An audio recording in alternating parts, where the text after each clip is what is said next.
J'avais envie de revenir un petit peu sur le thème de la souveraineté alimentaire. Donc, vous êtes arrivé donc, dans ce ministère il y a 1 an et demi, avec notamment cet objectif de souveraineté alimentaire française. On sait, donc vous avez annoncé plusieurs plans. Je pense à un plan pour la filière fruits et légumes, un plan sur l'industrie agroalimentaire avec vos collègues du gouvernement, et plus récemment un plan sur l'élevage bovin. Donc à chaque fois ce sont des plans de soutien, mais aussi des plans de transformation pour aller vers plus de modernité. Est-ce qu'on peut attendre ou espérer d'autres plans, d'autres soutiens pour d'autres filières qui sont en difficulté? Je pense par exemple à la filière laitière ou d'autres éventuellement. Oui, on peut s'y attendre. En vrai, d'abord dire un peu ce que... C'est vrai que c'est la première fois que le ministère de l'Agriculture s'appelle le ministère de l'Agriculture et de la souveraineté alimentaire. C'est d'une certaine façon presque un piège, parce qu'après on commet d'office immédiatement de répondre à l'injonction compliquée de retrouver la souveraineté alimentaire. Alors, nous connaissons que dans un certain nombre de cas, nous avons perdu la souveraineté alimentaire sur les fruits et légumes, sur la viande, en grande partie sur la viande bovine, la volaille, la viande bovine et autres, et puis sur d'autres grandes filières sur lesquelles il y a quand même des risques de perte de souveraineté alimentaire. Et donc, il faut essayer d'aborder ce sujet en ayant des stratégies complètes. C'est pour ça qu'on est plutôt sur des plans de souveraineté plutôt que des choses qui soient au parcours. Pourquoi? Parce que le temps de la reconquête de souveraineté est un temps assez long. Sur fruits et légumes, l'objectif c'est de gagner 10 points de souveraineté à l'horizon 2030. 2030-2032. On est à 50% d'autonomie en termes de fruits et légumes. Enfin, tout ça, vous le savez, mais ce que je veux dire par là, c'est que refaire le chemin inverse, c'est un élément extrêmement, je crois, complexe. Et ambitieux aussi. Oui, alors si on était très ambitieux et un peu trop ambitieux et un peu trop blablateur, on dirait qu'il faut trouver 100% à horizon 2030. La vérité, c'est qu'on essaie de dire des choses dont on sait qu'on peut les faire. C'est déjà ambitieux d'arriver à faire ça. Quand bien même certains viennent de faire leur proche de ne pas en faire assez. Mais il me semble que c'est important. Pour que ça marche, après je réponds juste sur quand même votre question, enfin j'essaie de répondre aussi. La première exigence, c'est que ce soit pas un plan qui traite l'ensemble des questions. Il y a parfois des questions d'organisation, vous l'avez dit par exemple, d'organisation de producteurs. Quand les producteurs arrivent à tous se mobiliser sur un objectif, sur telle ou telle filière, c'est très facilitant, y compris pour les pouvoirs publics, parce qu'en termes d'interlocuteurs, en termes d'action, en termes d'unité d'action, c'est quand même, et en termes d'unité d'action, pour massifier la volonté que nous portons, c'est mieux. Deuxième élément, il y a tout le volet recherche-innovation. On sait à quel point, y compris les impasses dans lesquelles sont parfois un certain nombre de producteurs, elles passent quand même par des moyens puissants, et beaucoup plus puissants que ce qu'on a fait ces 10, 15, 20 dernières années en termes de recherche, d'innovation et de transfert des innovations. C'est pas le tout d'avoir une innovation qu'elle soit à l'arrêt, comme on dit, dans les cours de ferme. Troisième élément pour être rapide, c'est des questions d'investissement. Il y a besoin d'accompagner pour porter ces innovations, des questions d'investissement qui sont importantes. Et puis quatrième élément, et c'est l'un des plans de souveraineté, c'est de soutenir la filière aval, puisqu'on a besoin d'unités de transformation pour qu'on puisse se structurer des filières territoriales. À chaque fois qu'on essaie d'implanter, de renforcer, de réimplanter des productions, évidemment, il faut des outils de transformation, et c'est tout ça qu'il faut essayer de régler à chaque fois. C'est ce qu'on a fait sur fruits et légumes, qu'on est en train de déployer. Si je suis honnête et rigoureux, on a un peu de retard, parce que le process qui nous a amené en termes de financement qui est France 2030 est un process complexe. On va l'appeler comme ça, comme c'est des moyens, on ne va pas dire de mal, mais reconnaissons que c'est un peu complexe pour les opérateurs de s'en saisir, sachant pas que c'est bien que l'agriculture a été reconnue en France 2030, au même titre que l'aéronautique, je le rappelle, la pharmaceutique, enfin vraiment, on est quand même parmi les secteurs qui ont été identifiés, il y en a 5 ou 6, et c'est plutôt une bonne nouvelle. Mais le banc de l'avenir, c'est que c'est un peu complexe. Vous l'avez dit, agroalimentaire, filière viande, encore que là il faudra décliner, parce que le sujet n'est pas le même en viande bovine qu'en viande bovine ou qu'en volaille, ce n'est pas les mêmes sujets, donc il faudra qu'on essaie d'agrémenter. Donc c'est une première marche pour aller un peu plus loin sur un certain nombre de sujets. Évidemment, fruits et légumes. J'en rajouterai bien, même s'il n'a pas la dénomination de plan de souveraineté, le travail qu'on fait par exemple sur les protéines, avec des éléments dans la PAC, des éléments dans la planification écologique qui viennent apporter à la fois de l'aide en matériel et de l'aide aussi à l'innovation et à la recherche, c'est aussi des éléments.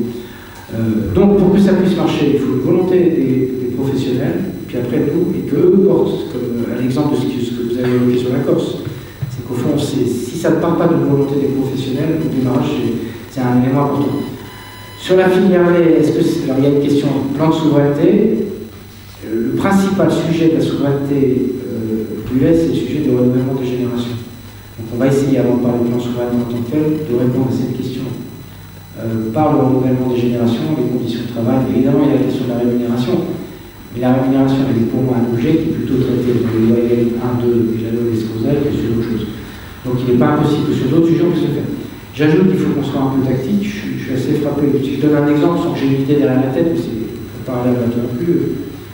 On a un sujet sur le blé dur, le déficit de blé dur dans les zones historiques de production chez nous et ailleurs, qui fait que cette année, les Italiens, les grands pays méditerranéens très demandeurs de blé dur sont en grande peine d'en trouver. Ils vont en chercher à l'est, j'espère pas trop à l'est, pour couvrir leurs besoins. Et donc on a besoin de se dire en tactique, le dérèglement climatique, il va produire tels effets sur nos climats chez nous et sur le climat chez les autres. C'est-à-dire qu'il y a des zones qui étaient des zones naturelles de production qui seront moins des zones naturelles de production, compte tenu des contraintes que va apporter le climat. Et à ce moment-là, est-ce qu'on va construire la souveraineté aussi autour de cette question? Et c'est donc qu'il faut attendre un plan de soutien pour la filière des yeux. Je vous ai dit, ne venez pas interpréter. Oui, c'est bien entendu, mais je vous pose quand même la question. Non, mais c'est une question que je vais poser. D'accord.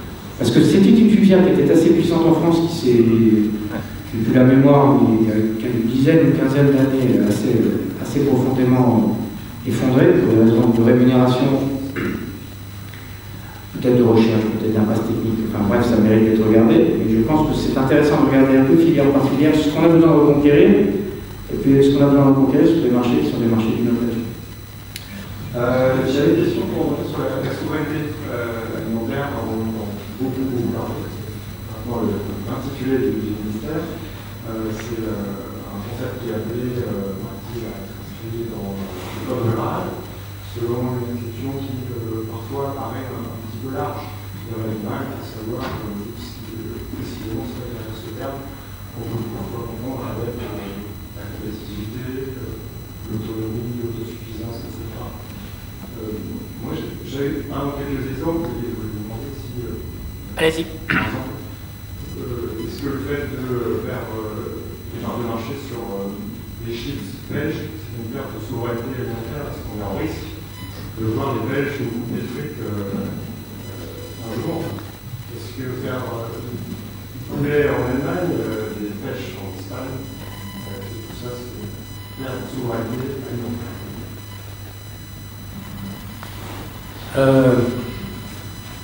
Bon, la souveraineté, d'abord, c'est pas l'autarcie et couvrir juste ses propres besoins, parce que je pense que c'est pas. La souveraineté, y compris notamment dans le domaine agricole, c'est quand même un sujet suffisamment politique, géopolitique. Quelqu'un parlait tout à l'heure de l'arme alimentaire, de l'arme alimentaire qu'utilisaient les Russes. J'invite à ne pas être naïf sur la question de la souveraineté. La souveraineté, c'est la capacité à nourrir sa propre population, et après je vais décliner, sans rentrer dans tous les exemples, et c'est la capacité à trouver des équilibres mondiaux dans lesquels nous sommes un acteur et pas le seul acteur, nous, Français, nous, Européens, pour s'assurer que la souveraineté est aussi avec sécurité alimentaire. Parce que non seulement il m'importe de savoir comment sont nourries les populations françaises et européennes, il m'importe aussi de savoir comment sont nourries les populations à nos frontières. Nous sommes dans un schéma aujourd'hui où Vladimir Poutine se met dans la situation de contrôler, ce qu'il a fait très bien d'ailleurs sur l'énergie vis-à-vis de nous. On l'a vécu un peu douloureusement, pas trop douloureusement à vrai dire, mais parce qu'on a réussi à trouver des solutions collectives au niveau européen. Enfin, on l'a vécu douloureusement pas parce que ça a fait monter les prix sur la question énergétique. C'est exactement la même chose qu'il fait sur la question alimentaire, sauf que la question alimentaire est encore plus gravissime quand vous êtes un pays qui n'est pas capable de nourrir sa population. Donc si je veux répondre à votre question, il faut assumer dans la partie de la souveraineté alimentaire. La souveraineté pour moi, c'est la capacité à décider de ce pourquoi on accepte les échanges et que d'autres puissent être meilleurs sur telle ou telle filière, mais qu'on le décide, qu'on ne le subisse pas. En fait, pour moi, la souveraineté, c'est la capacité à ne pas subir des choix qui sont extérieurs aux choix qu'on fait nous-mêmes. Parce que si on n'accepte pas l'idée qu'on puisse être meilleur dans certains domaines que d'autres, à ce moment-là, si tout le monde fait la même logique, qui serait une logique simplement autarcique, quid des céréales, quid du lait, quid des vins spiritueux et quid d'autres filières d'excellence, parce que nous avons une capacité à produire, une excellence qui est reconnue au travers du monde.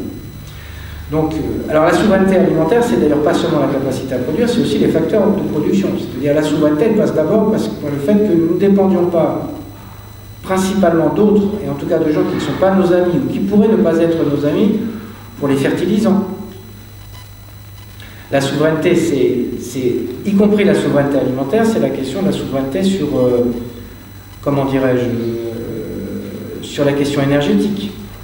Parce qu'on voit bien à quel point ça a impacté la compétitivité de nos entreprises agricoles et agroalimentaires, que d'être dépendant qui du gaz, qui du pétrole, qui même de l'électricité par rebond, même si les choses devraient s'améliorer avec des accords qui ont été trouvés au niveau européen.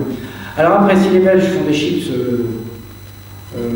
qui sont plus compétitifs que les nôtres, je ne pense pas que ce soit le débat. En même temps, il ne faut pas perdre un certain nombre de filières. Parce que la filière de pommes de terre est une filière puissante et qui a toute sa place en France parce qu'on a les conditions pédoclimatiques plutôt, qui permettent de faire de la pomme de terre. Donc il faut que dans la théorie des avantages comparatifs, on se répartisse un peu les choses, mais attention à ne pas pousser trop loin cette théorie des avantages comparatifs,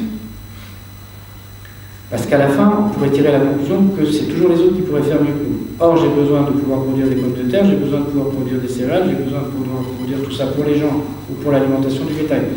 Donc c'est plutôt, qu'est-ce qu'on a décidé, nous, d'avoir en production pour des raisons économiques, d'aménagement du territoire, de filières qui sont puissantes dans les territoires.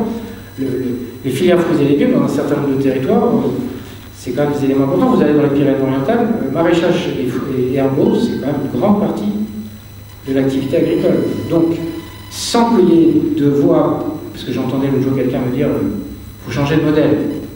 Ben, si c'est pas vigne, si c'est pas herbaux, si c'est pas maraîchage, ils ne vont pas faire des céréales. Ils ne feront pas contre les éléments. Et donc c'est un élément de souveraineté, de se dire que dans ce territoire j'ai besoin d'agriculture et que l'agriculture dont j'ai besoin dans ce territoire, y compris pour nourrir, parce que 80-90% de la production des Pyrénées-Orientales, elle sort des Pyrénées-Orientales. C'est des fruits et légumes et donc j'ai besoin de reconquérir ma souveraineté. Voilà, c'est tout ça qu'il faut essayer, mais pas dans une logique de partout où je peux faire, je couvre mon besoin. Non, on a besoin d'échanges, que les Espagnols fassent des nectarines, vous avez dit. Ils ont parfois des avantages sur nous qu'il faut accepter, c'est la compétition du commerce. Donc c'est pas un repli sur soi, mais c'est quand même on choisit les productions dans lesquelles on estime que c'est stratégique. Et c'est parfois pour notre consommation intérieure, parfois parce que c'est spécifique au territoire et c'est une force pour les territoires, et parfois parce que c'est un sujet géopolitique. Oui, il y en a qui pourraient nous expliquer qu'il faut arrêter faut juste produire les céréales dont on a besoin sur le sol français. Sauf que moi, ça m'importe de savoir qui nourrit les Algériens, les Tunisiens, les Marocains, les Égyptiens. Et je vais vous dire, je préfère que ce soit l'Europe et la France que d'autres. Bonsoir, Nicole Ouvrard. Je voulais juste revenir sur l'exemple du blé dur que vous avez donné tout à l'heure. S'il y a bien un sujet où là, on a vu venir des choses, c'est bien sur le blé dur. Parce que ça fait bien une bonne quinzaine d'années où la PAC a défavorisé cette production en ne reconnaissant pas, d'une certaine façon, les coûts de production supplémentaires ou des rendements inférieurs, qui fait que petit à petit les agriculteurs vont abandonner. Donc là, je dirais que c'est presque une erreur politique qui a conduit à la situation actuelle. Et le réchauffement climatique n'arrange peut-être pas les choses, mais on l'a vu venir, quoi. Donc c'est un peu dommage parce que maintenant, on peut corriger les erreurs. Je suis d'autant plus à l'aise que je n'en sens pas complètement comptable, mais oui, bien sûr, mais c'est pas la seule. Hein. Enfin, c'est une erreur tragique aussi d'avoir décidé que et tout le monde était d'accord avec ça d'ailleurs, qu'il valait mieux faire les fertilisants par les Biélorusses ou par les Russes. Hein. Tout le monde trouvait ça merveilleux dans le monde des avantages comparatifs, la théorie des avantages comparatifs. On a dit qu'ils font moins cher les fertilisants, sauf que 80-90% des engrais azotés, ils viennent de là en partie, en tout cas une grande partie viennent de là. Donc oui, et on a besoin au niveau européen de penser un peu stratégie.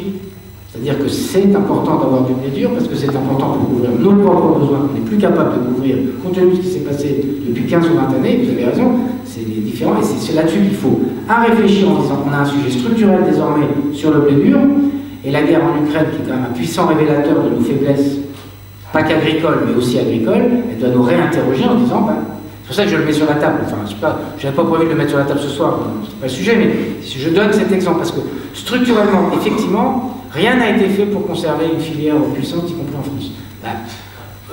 Je ne fais pas table rase du passé, comme disait l'autre, mais moi, je constate ce que j'ai là sous mes yeux, moi.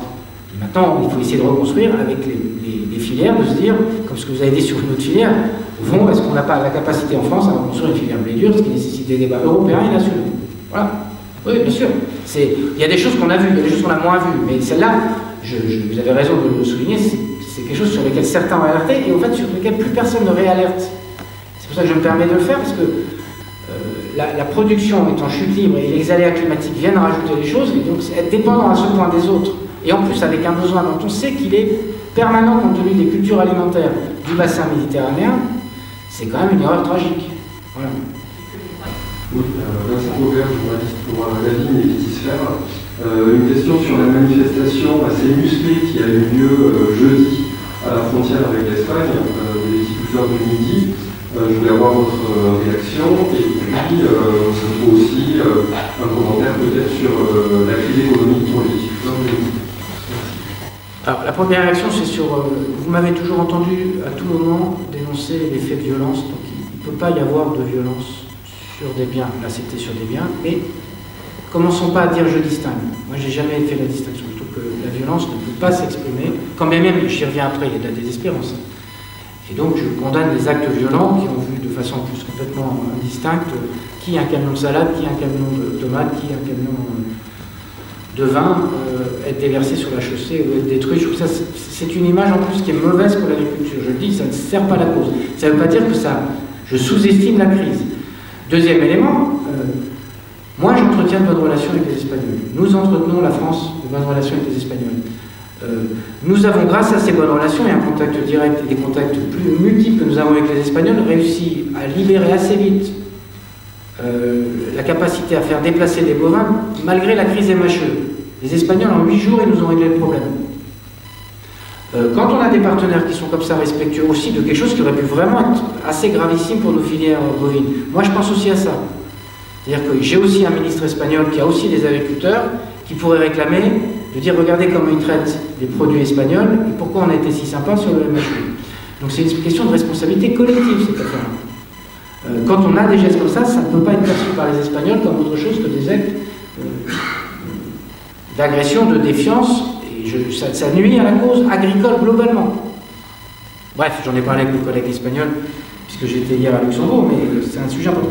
Par ailleurs, au-delà de dire qu'il ne peut pas y avoir de violence en tant que telle qui soit légitimable, quelle que soit la cause. Oui, il y a une crise grave dans ces secteurs qui vient, au fond, sur la viticulture, on vient sédimenter, alors parfois dans les mêmes territoires, les taxes Trump, la crise Covid, la crise inflationniste, la baisse de consommation, la sécheresse, plus parfois, pour tout le monde, le gel, et pour beaucoup, pour un certain nombre, la grêle ou la sécheresse.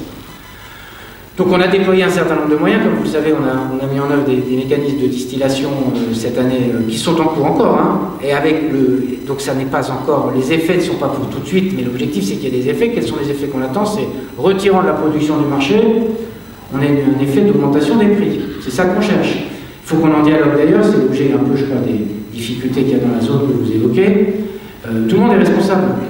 L'État est responsable, il prend sa part. Les professionnels, ils se sont engagés.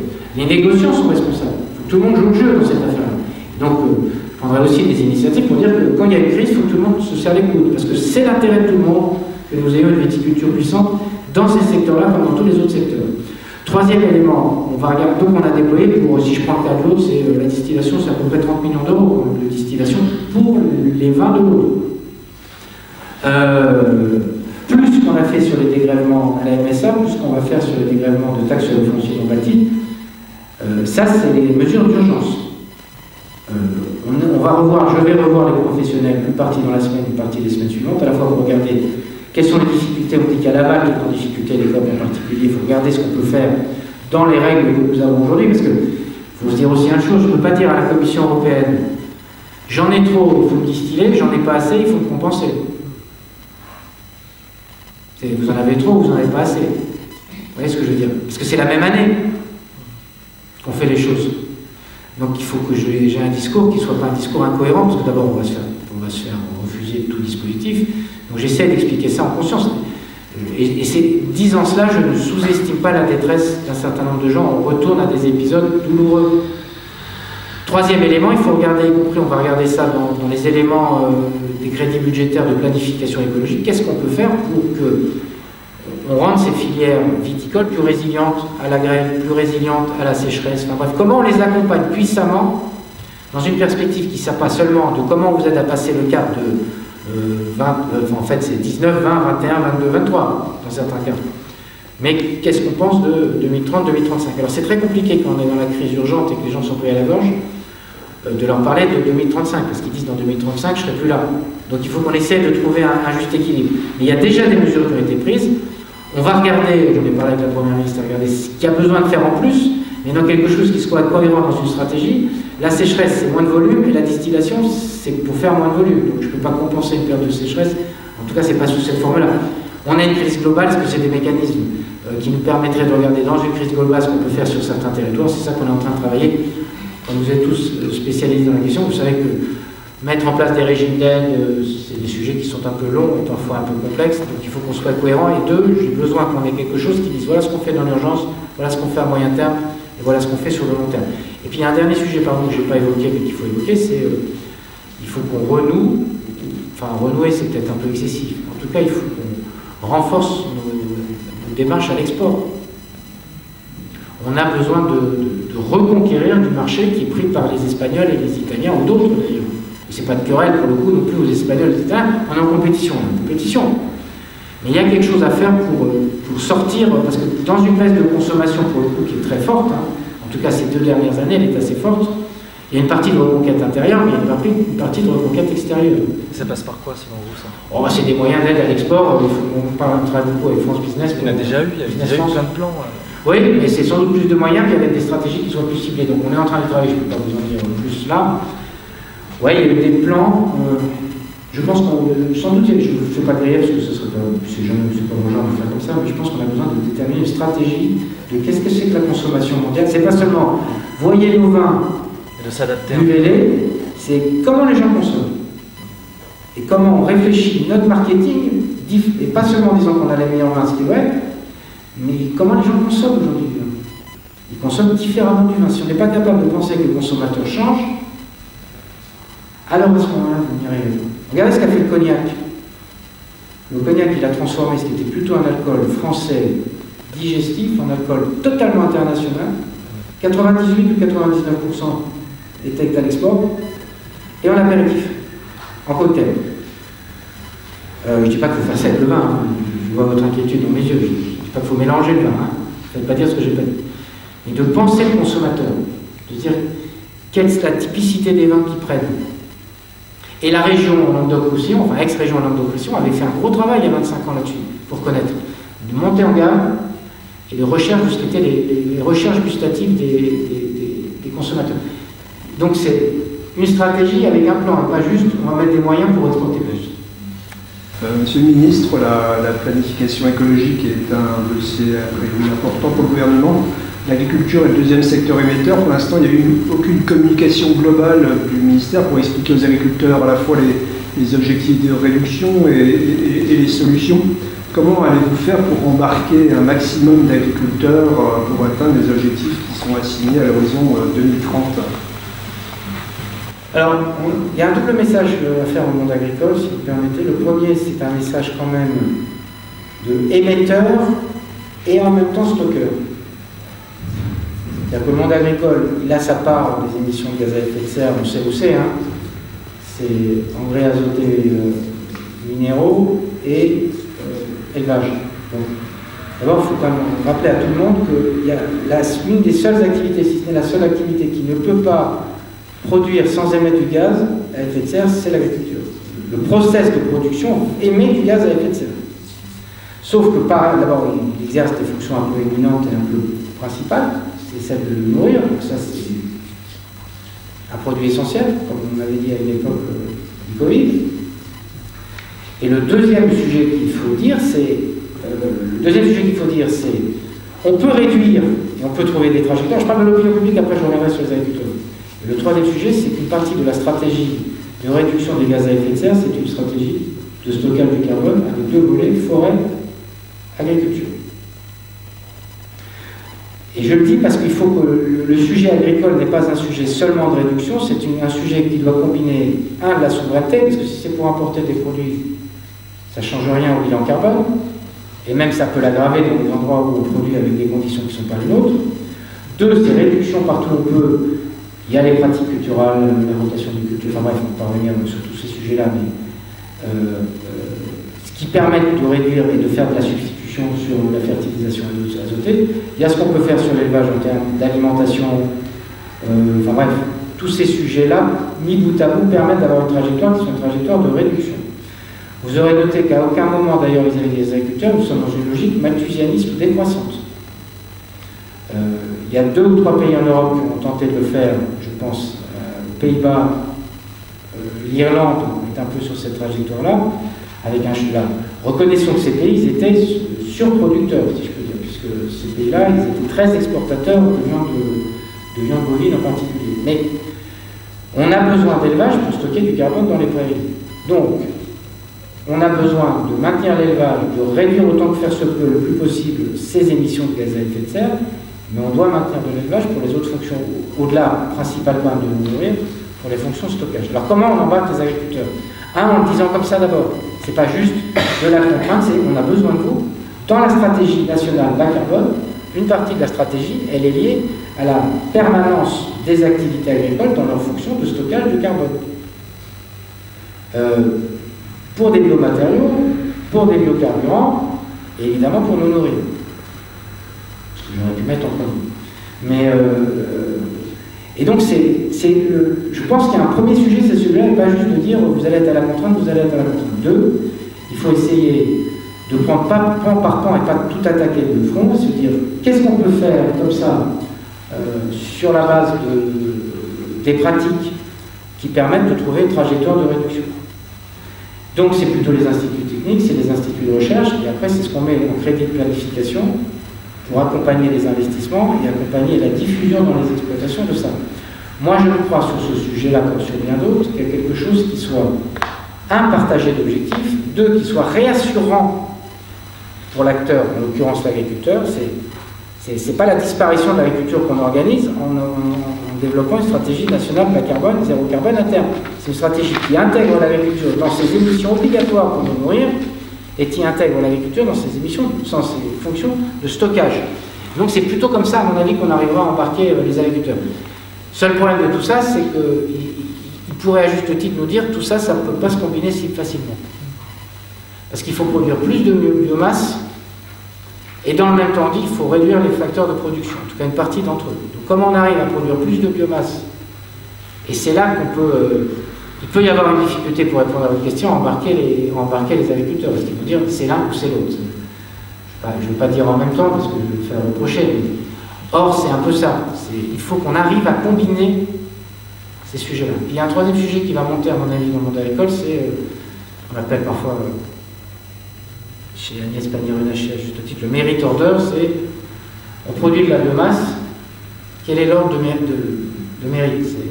La priorité, c'est de nous nourrir, et après, c'est le carburant pour les avions, le carburant pour les véhicules terrestres, ou c'est les bioressources pour le matériau et la construction.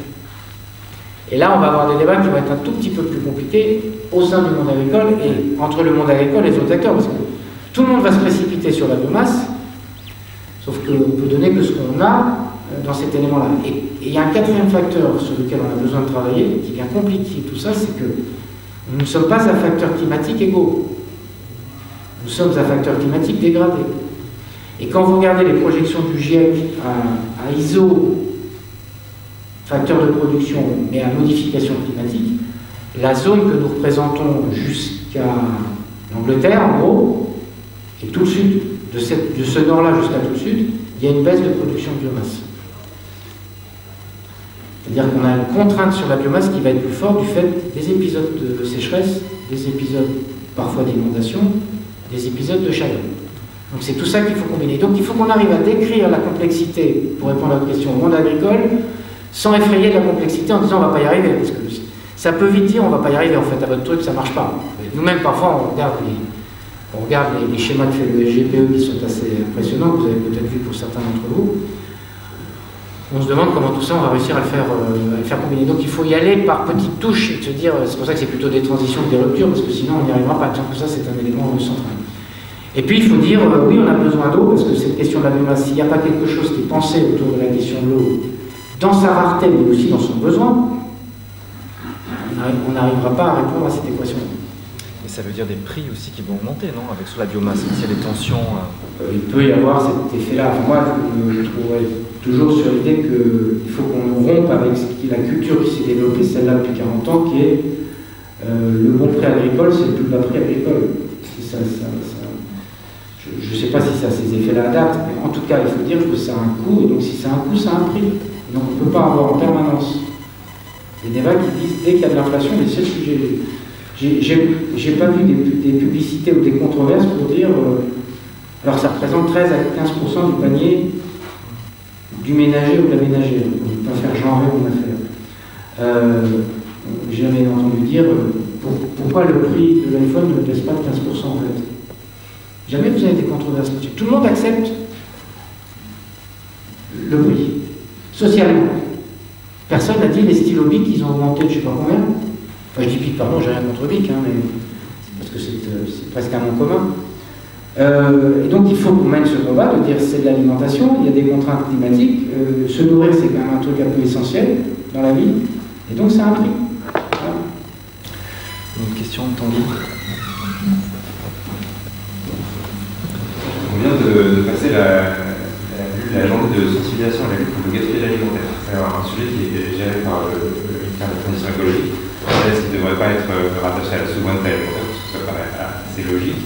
Et on a un objectif de réduction du gaspillage alimentaire à l'échelon agricole de 50% à l'horizon 2030 qui est prévu dans la loi AGEC. Est-ce qu'il y a des travaux qui sont engagés là-dessus? Et il y a plusieurs acteurs qui disent que le sujet du gaspillage alimentaire est un peu mis sous le tapis. Comment alors, ce qu'on a mis dans la loi AGEC, après reconnaissons qu'on a mis des choses dans la loi AGEC, et je vous dis d'autant plus que j'étais participant du gouvernement, on voit parfois que c'est un peu compliqué ce qu'on avait écrit à mettre en œuvre. L'euphorie parlementaire parfois joue des tours. Mais ceci dit, nous devons lutter contre le gaspillage alimentaire. Où est-ce que ça doit être attaché? J'en fais pas une question principielle. Il y a d'autres sujets sur lesquels c'est pas le lieu d'en parler. Mais en tout cas, on peut tout à fait travailler en bonne intelligence. Après, il faut s'entendre sur ce qu'est le gaspillage alimentaire en production primaire, chez le producteur. Parce que beaucoup pensent c'est un mauvais circuit de transport, c'est la problème de logistique. L'essentiel de la perte alimentaire dans les exploitations agricoles, c'est deux choses. C'est tout ce que la grande distribution n'accepte pas parce qu'il y a une tache sur la pomme, la poire, le machin, et tout ce qui ne va pas parce que c'est pas calibré comme il faut. Donc moi, c'est pas chez nous qu'il faut venir demander, il faut que la grande distribution prenne ses responsabilités. Parce que la part du gaspillage qui est juste, parce que la tomate, elle n'a pas la forme qu'il faut, ou la carotte, elle n'a pas le calibre qu'il faut, vous avez été comme moi dans des exploitations, qu'on risque de rejeter simplement sur ce motif-là. Et donc ça, c'est un débat qu'on doit avoir avec la grande distribution et devant nos concitoyens. Il ne faut pas en avoir peur. Parce que soit on veut gaspiller, soit on ne veut pas gaspiller. Mais si on veut des légumes qui soient parfaits au carré, etc., évidemment, on en jette beaucoup. Puis un deuxième sujet qui est je l'ai dit hier d'ailleurs à Luxembourg, et je crois que mes collègues étaient assez intéressés de dire ça, c'est le deuxième gaspillage alimentaire, c'est vous mettez des facteurs de production, et puis vous n'êtes pas capable de couvrir et de répondre à un problème avec un ravageur. Donc vous avez dépensé de l'énergie, vous avez dépensé du carbone, vous avez mis des facteurs de production et à la fin vous récoltez 30% de la récolte attendue. C'est du gaspillage alimentaire. Donc il faut qu'on pose la question, dans l'équilibre qu'on a autour des produits phytosanitaires, une façon de lutter, c'est de trouver des parades contre les ravageurs et les maladies dans les champs. Parce que vous faites rouler des tracteurs, vous mettez des engrais, et puis à la fin, vous récoltez rien. c'est du gaspillage alimentaire, parce que vous perdez le potentiel que vous aviez par les facteurs de production que vous avez mis dedans. Et donc oui, on va s'en saisir, mais il faut s'en saisir avec ces deux aspects-là principaux. Parce que 50%, parce que le gros, si j'isole ces deux éléments-là, le gros du gaspillage alimentaire, il n'est pas là.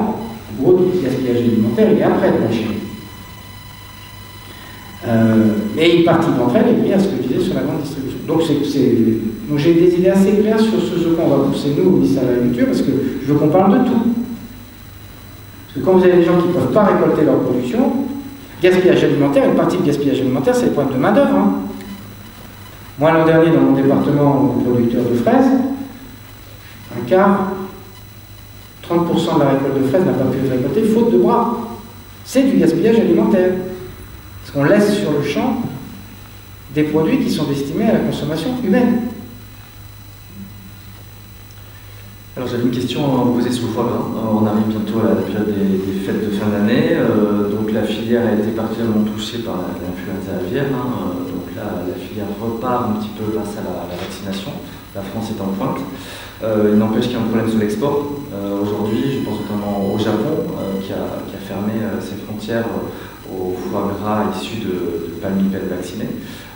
La filière était traditionnellement très exportatrice quand même. Il y avait 50 millions d'euros de balance commerciale positive les meilleures années. Qu'est-ce qu'on fait? Comment on peut faire justement pour ramener ces pays-là? Est-ce qu'il y a de bons espoirs dans les prochains mois? Alors, d'abord, comme c'est de la diplomatie, j'en dis pas trop. Parce qu'il faut essayer de comprendre son interlocuteur dans ses précautions, dans ses contraintes, dans ses propres représentations. Donc, nous savions depuis le début qu'on aurait un sujet avec le Japon. Ce n'est pas du tout une découverte. On savait que le Japon poserait des difficultés, et il nous l'avait dit d'ailleurs. Après, une décision politique, c'est la balance. On ne pouvait pas se remettre dans une situation, et pour l'instant, on n'a pas d'épisode, je touche du bois, mais dans une. Mieux valait qu'on se dise sur le Japon, pour l'instant, on est en discussion, on essaie de libérer le marché à terme, que de se retrouver dans une troisième saison aussi cataclysmique que les deux précédentes. On l'avait eu avant d'ailleurs. Donc c'est un travail de diplomatie sanitaire qu'on a fait, parce qu'il y avait beaucoup plus de pays que ça au démarrage qui étaient réticents. Donc on continue de travailler avec le Japon. Je pense que le premier élément, c'est de solidifier une filière qui ne savait même plus produire, compte tenu des contraintes qu'engendrait la grippe aviaire. Et ça, c'est l'objet de la vaccination, en espérant qu'elle vienne, en plus de tous les process sanitaires qui sont maintenus, la dédensification, et qui viennent amoindrir le choc, parce qu'à la fin, on perdait les producteurs. Donc, le premier épisode, c'est celui-là. On a une part de reconquête du marché intérieur. D'ailleurs, j'ai entendu à juste titre qu'on était déjà juste sur le marché intérieur, parce qu'on n'avait plus de producteurs. Oui, donc déjà, on va essayer de reconquérir notre marché. C'est ça qu'il faut accompagner en termes de. Il faut qu'on fasse la promotion du foie gras français. C'est quand même ici qu'on en fait beaucoup et ici qu'on en fait bien. Il y a peut-être un dialogue à avoir, une discussion à avoir avec les consommateurs. Et peut-être, il y a aussi, pardon, je ne m'acharne pas, avec la grande distribution. Soit on est fier des produits qu'on a en France, et il faut parce qu'on sait très bien que la présentation dans les étals, ça joue beaucoup dans la consommation des consommateurs. Bon. Et donc la priorité pour moi, c'est de les mettre en situation de pouvoir reproduire, et on continue le travail diplomatique, en particulier avec le Japon, parce que c'était le gros, les autres c'était ceux qui sont encore... il y a de l'espoir donc sur le Japon? Oui, on continue à porter... oui, je pense qu'on arrivera à trouver un chemin. Tout le monde nous regarde, il faut se dire les choses, qu'on est les premiers à vacciner à cette densité-là, si je peux dire. Tout le monde nous regarde parce que tout le monde se dit, si ça marche, on va faire pareil. C'est comme ça. Hein. C'est le risque d'être un petit peu en avance de phase. On a fait ce pari-là. Je dis au passage que c'est quand même quelque chose qui est assez formidable de se dire qu'on a eu l'autorisation d'expérimenter des vaccins au mois de mai 2022 et qu'on vaccine en octobre 2023. Parce que je ne sais pas si vous voyez, si on mesure bien, je le dis quand même, parce que ce qu'il faut pour faire les tests de vaccins dans 5 ou 6 pays, qualifier les vaccins, regarder le process de vaccination, regarder le suivi, parce qu'une partie de ce qui nous a sauvés en dialogue avec les pays tiers, c'est le suivi qu'on met en place. C'est la capacité à dire s'il y a un problème, on saura identifier où ça s'est passé. Tout ça en moins d'un an. Et ça, c'est de nature à sécuriser. Donc, je continue à avoir espoir qu'avec les Japonais, on essaie de se comprendre, et que globalement, les épisodes de grippe aviaire étant des sujets non seulement de production agricole, mais c'est un sujet de santé mondiale, la grippe aviaire. c'est pas bon qu'il y en ait beaucoup et partout. Parce qu'un jour, ça, vous voyez, ça passe par-dessus les volailles. Ça a commencé à le faire. On ne va pas se faire peur. On a déjà eu un épisode il y a 3 ans. Donc ne voulons pas parler ça, mais dans le concept d'une seule santé, la question vaccinale est une question qui revient. Moi, j'ai été faire une intervention à l'Organisation mondiale de la santé animale pour défendre la cause de la vaccination. Et d'ailleurs, on a obtenu ce jour-là le fait que la vaccination soit un des moyens de lutte, ce qui n'était pas gagné du tout. Un certain nombre de pays étant rétifs. Donc, il faut continuer le travail diplomatique. Par nature, c'est un travail où on ne vient pas lui montrer du doigt celui qui n'est pas d'accord avec vous. On essaie de convaincre, de montrer le sérieux. Reconnaissons que la France, il faut s'en féliciter. Parfois, on dit qu'il y a trop de normes, il y a trop de... Mais sur le sujet sanitaire, on est regardé comme des gens sérieux. Donc, les pays européens regardent comment on est en train de faire et comment ça peut marcher pour les autres. On travaille avec le Japon, mais je pense que la priorité pour moi était de resécuriser les producteurs de foie gras, parce que j'en ai vu beaucoup quand j'ai été, comme vous le savez, un peu déplacé dans ces territoires-là, qui disaient, moi, j'ai encore un épisode, fermez le banc. Et c'est pour ça qu'on est en risque de pas autosuffisant cette année. Ben oui, voilà, parce que je trouve qu'on a tourné un petit peu autour du pot, mais j'aimerais en savoir un petit peu plus à l'heure de l'hyper-fragmentation de la société, à l'heure de l'inflation qui engendre quand même une déconsommation, alors notamment pour les légumes, c'est vrai qu'on déconsomme, mais c'est quand même un enjeu de santé publique.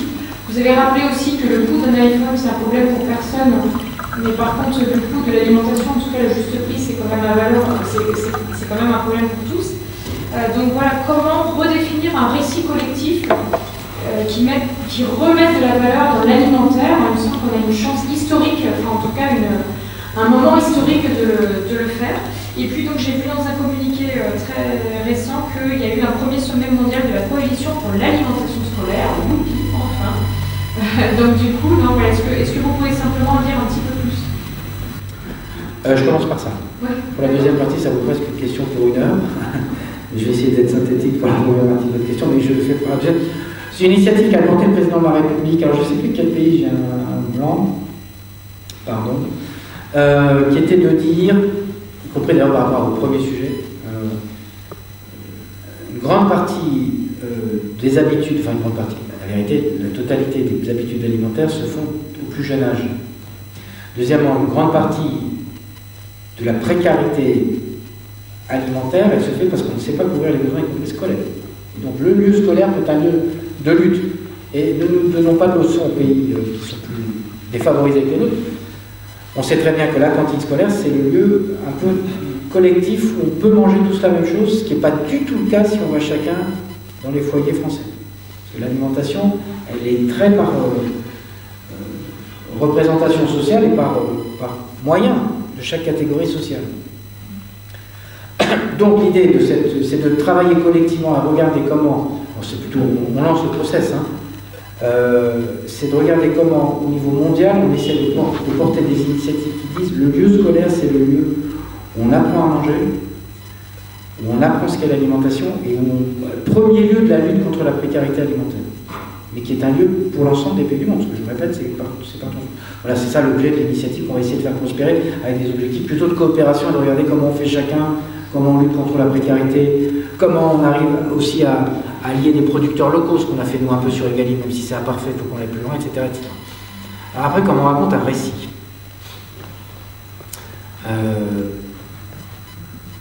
Moi, je le prendrai sous peut-être 3 angles. Alors, je commencerai quand même par, je pense qu'on a un sujet, alors en tout cas très français. On a, je ne sais plus qui, en tout cas d'entre vous, c'est peut-être vous qui disiez tout à l'heure, le sujet agricole est un sujet qui est beaucoup dans l'atmosphère médiatique, si je peux dire, en France. Beaucoup pour la polémique. Disons qu'il y a de la polémique, comme ça, on vit avec. On a un sujet, c'est qu'il faut qu'on arrive à reposer le débat agricole dans ses fondements, et je pense que le sujet, c'est d'abord d'expliquer qu'est-ce que c'est que l'agriculture dès le plus jeune âge. Pas pour vanter un modèle, défendre un modèle par rapport à un autre.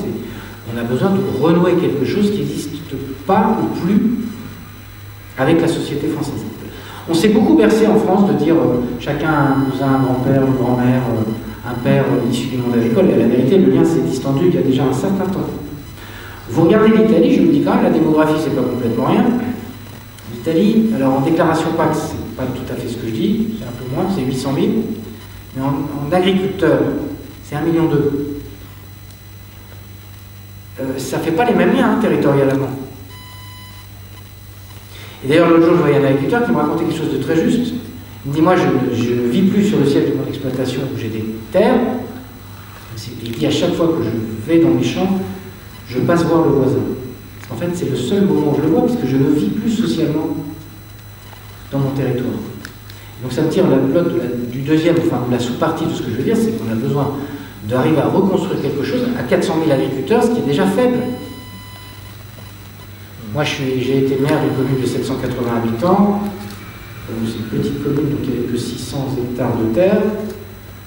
J'ai connu, et je ne suis pas quand même encore canonique, j'ai connu une époque où il y avait 7 paysans. Aujourd'hui, j'en ai 0. Donc, pour aller dialoguer, pour essayer de comprendre, pour essayer de se comprendre, de savoir ce que les processus agricoles, c'est beaucoup plus compliqué quand vous n'avez pas la démographie avec vous. D'où l'importance d'ailleurs du renouvellement de génération.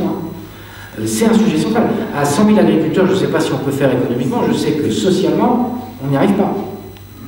Donc on a besoin, le premier élément, de retisser ce lien-là. 2, il faut qu'on tire la pelote, puisqu'il y a quand même beaucoup de débats, y compris que on peut comprendre, sur mon alimentation, en gros, c'est ma santé. Bon, ben, si mon alimentation, c'est ma santé, si ma santé, ça a de la valeur, alors je prends mon iPhone et je fais la même démonstration. C'est-à-dire, si ça a de la valeur, ça a un prix. Et ça a un prix à échelle sociale. C'est-à-dire qu'il faut qu'on dise... Mais c'est plus facile de dire c'est un prix si vous ne passez pas votre temps dans un certain nombre d'endroits avec des gens qui vous disent c'est pourri, c'est dégueulasse, on empoisonne les gens, ce qui n'est pas la vérité des choses en plus. Vous voyez ce que je veux dire? Donc on a besoin de travailler sur quelque chose qui dise ça a de la valeur, parce que ça a de la valeur santé, ça a de la valeur gastronomique, ça a de la valeur identitaire. Enfin, on est un pays qui est... Je ne sais pas comment dire. Pardon, je vais faire une phrase un peu résumée. Quand vous regardez comment font les Italiens, moi je suis très fasciné de ce que font les Italiens sur les questions alimentaires. D'abord, ils n'ont pas du tout les mêmes polémiques que nous. Ils sont tous globalement fiers de leur agriculture et d'ailleurs, ils n'ont pas le truc de c'est bio, c'est pas bio, c'est HVE, c'est label. Tout est bon dans le cochon, si vous me permettez cette expression. Chez les Italiens, c'est une seule agriculture, alors qu'il y en a plein. Parce que dans la représentation collective, ils font des bons produits. C'est-à-dire qu'eux, ils partent du même principe que nous, c'est on a du foie gras, eux, ils ont autre chose, on a du vin, ils ont des fromages, on a des fromages, bref. Mais eux considèrent que c'est un bloc, c'est un tout. Or nous, on a dit, il y a l'agro-industrie, il y a l'élevage industriel, il y a l'agriculture intensive et l'autre, et on nourrit ces querelles quand les Italiens ne nourrissent pas ces querelles. Et puis deux, les Italiens, quand ils vont à l'export, ils commencent par vous vendre ce qui est la représentation, le jambon, etc. Mais à la fin, ils finissent par vous vendre des pâtes. C'est-à-dire qu'à la fin, ils vous disent, c'est italien, donc c'est bon, donc c'est des pâtes. Et c'est d'ailleurs globalement ce qu'on mange le plus. Vous voyez ce que je veux dire? Et donc on a besoin de construire une stratégie de même nature. Global. Et comment? Global. Global. Et alors moi je suis fasciné parce que mon camarade c'est excessif, mon collègue italien nouvellement au poste, le prédécesseur était pareil, il y avait une continuité italienne, et pour le coup il y a eu une alternance, on ne va pas dire le contraire. Alors lui il surpondère si je peux dire. Mais il me dit j'ai 10 milliards d'excédents commerciaux en plus que je pourrais avoir. Alors j'ai dit mais comment tu fais ça? Il me dit bah, c'est simple, c'est tous les gens qui disent qui font évocation d'un produit italien, c'est pas un produit italien. Parce qu'on a vendu dans le marché des produits, c'est peut-être français, je veux dire, si c'est français c'est pas très grave, mais on évoque l'Italie. Donc il faut qu'on arrive à faire la même chose. On évoque la France, mais ça nécessite une unité d'action. Et le troisième sujet, parce que vous avez raison, et c'est le troisième moment aussi qu'on vit, c'est il faut qu'on dise aux gens, la souveraineté alimentaire, c'est pas une farce. C'est pas une vue de l'esprit de gens qui veulent défendre tel ou tel modèle en disant il faut produire. Si vous n'êtes pas capable de nourrir votre population et de vous assurer que vos populations voisines sont nourries par des amis, c'est-à-dire par vous ou vos amis, vous prenez un risque, mais mortel, je le dis. Cette année, l'essentiel du besoin sud-méditerranéen, il est couvert, Égypte comprise, par les Russes. Si M. Poutine il prend l'idée au cœur de l'hiver, de dire, vous ne savez pas, ils sont tellement méchants les Occidentaux, je ne peux plus vous fournir des salaires. Vous croyez que ça va faire quoi? Et donc il faut qu'on arrive à faire comprendre à nos concitoyens que c'est un enjeu pour eux, alimentaire premier et un enjeu pour eux de souveraineté totale. Si les Algériens, les Tunisiens, les Marocains, les Égyptiens se trouvent en difficulté alimentaire pour différentes raisons, ça a des conséquences pour nous. Et pas que des conséquences alimentaires. Et donc je pense que le moment, vous avez raison, mais c'est plusieurs jouets, c'est un travail de réappropriation de l'enjeu agricole, un travail de fierté collective et de pensée globale de notre agriculture, et puis un travail quand même pour changer. Et donc, qu'est-ce que ça a comme valeur? Je reviens à mon exemple de tout à l'heure. Parce que si ça a de la valeur de santé, et si ça a de la valeur collective, puisqu'il y a tant de polémiques, il faut y mettre le prix. C'est pas compliqué. Hein. Enfin, c'est pas compliqué. C'est pas compliqué à dire, c'est plus compliqué à faire. Mais je réponds à votre question de comment on donne des impulsions, puis la troisième, c'est la question de la souveraineté. Il faut que des gens puissent nous nourrir, en fait. C'est aussi bête que ça. Parce que vous avez évoqué la question du blé dur. Ça va, on n'est pas des demandeurs premiers de blé dur, hein, mais il y a quand même des gens qui commencent à me dire aussi, c'est comme ça que je l'ai vu l'idée, hein, même si moi j'avais regardé pour des raisons plus anciennes, cette question-là, je me dis on a un problème aussi en France sur la question du blé dur. Donc si on n'est pas capable de se dire ça et de se dire c'est quand même un risque de dire que nous-mêmes, quand bien même les meilleures pâtes, cédons ça aux Italiens, soit italienne, c'est pas mal qu'on puisse en faire aussi, ou autre chose, obligé de faire que des pâtes. Bref, donc c'est tout ça qu'il faut. Mais c'est très compliqué parce que c'est des touches et c'est une pensée globale qu'il faut essayer d'avoir sur ce sujet-là, c'est-à-dire de pas en. Et moi je déteste rien tant que ce truc où on essaie de segmenter l'agriculture française en disant il y a les bons et les méchants, les gentils et les autres, les hyper intensifs et ceux. Parce que c'est un tout, et je répète, les agricultures puissantes sont des agricultures où, en fait, on considère la puissance agricole, la tradition agricole, le patrimoine agricole comme un tout, et pas comme un truc où on segmente le marché. Comment dire, les Italiens, ils ont une marque collective, c'est l'Italie. Oui.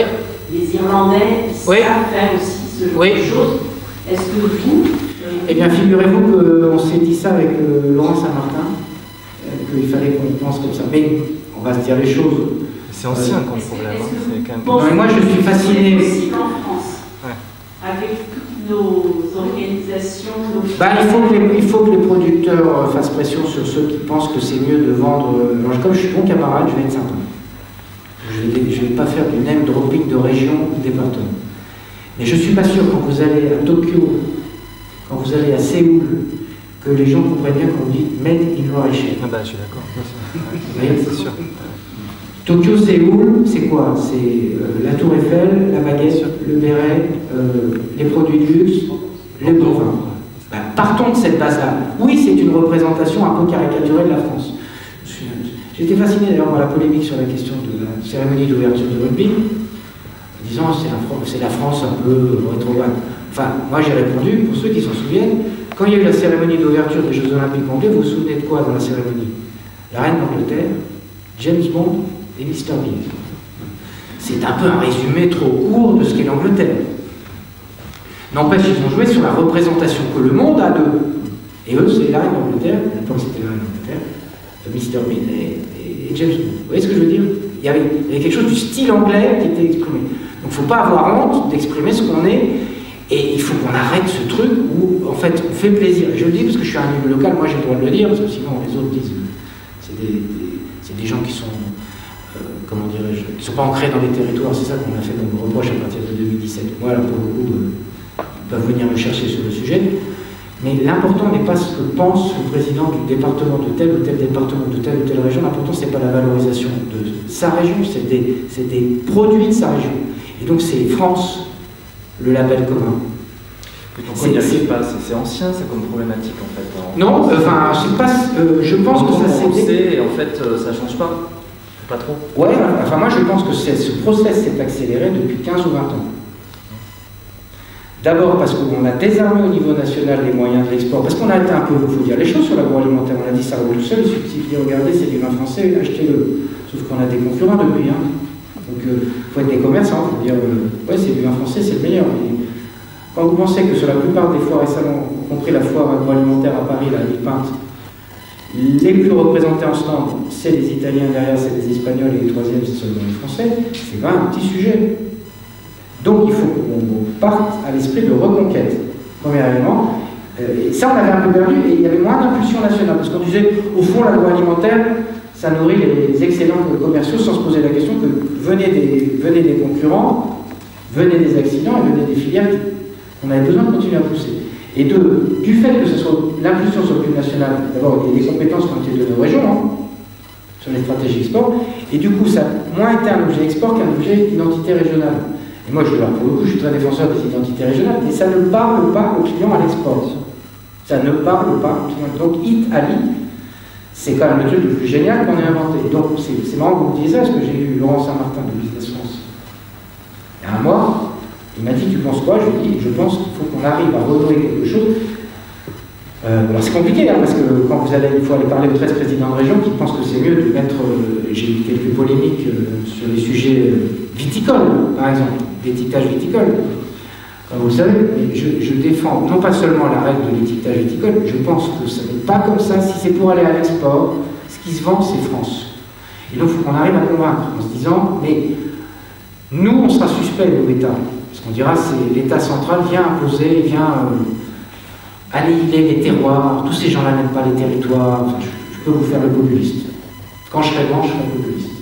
Je vois très bien le discours qu'il suffit de faire. En disant, en fait, mais on peut aimer les terroirs, la meilleure façon d'aimer les terroirs, c'est de permettre à nos producteurs de vendre. Donc, on a une bannière France, après vous avez une bannière sud, région centre, enfin ça personne ne sait où elle est, il y a que moi, mais, Bretagne, il n'y a pas de problème. Mais vous avez besoin d'avoir et ce qui nous tue aujourd'hui, c'est ça. Et même en Europe. Hein. Je veux dire, en Europe, vous allez voir les Allemands, vous dites ces régions, je ne sais pas, Hauts-de-France, c'est pas la région qui développe le plus d'ailleurs cette stratégie-là. Mais quand même, donc on a besoin d'avoir une stratégie qui soit une stratégie. Donc il faut qu'on dise ça avec Laurent Saint-Martin, qu'on reprenne notre bâton de terrain, mais ça ne marchera pas. C'est là que j'ai perdu mon fil. Ça ne marchera pas si c'est une impulsion de l'État. Il faut que les agriculteurs, les producteurs, les organisations de producteurs disent, nous, le truc, c'est, on vous demande juste un truc France. Non, mais ça, non, je ne dis pas que ça ne marchera pas. Non, parce que vous dites ça. Non, ça dépend pourquoi. Il y a ça qui a annoncé. Regardez ce qu'on a fait sur le vin l'an dernier, quand on a regroupé les deux salons du vin en un seul. Ils ont vu que c'était quand même mieux de faire ça plutôt que de se séparer et que ça donnait une puissance de frappe. Quand vous êtes en crise, vous avez quand même la question de la puissance de frappe. Et donc, je ne dis pas que ça marchera sur toutes les filières, mais il y a... Oui, les organisations aussi, oui. Oui, mais ça c'est là que l'État doit donner son impulsion, en disant, on part comme ça, maintenant ça doit avoir des conséquences aussi, bien sûr. Parce que là, chacun défend son budget, son enveloppe, sa structure. Enfin, j'ai connu une période, non, je n'ai pas connu, j'ai connu, si je peux dire, des périodes où on était plus, il faut qu'on soit plus offensif, et on vendait la France. On vendait le pays des X fromages, on ne vendait pas les fromages de Bourgogne-Franche-Comté. Voilà. Très bien. Écoutez, merci beaucoup. Merci à pour vous. le temps que vous nous avez accordé, que vous avez accordé à l'ABJA.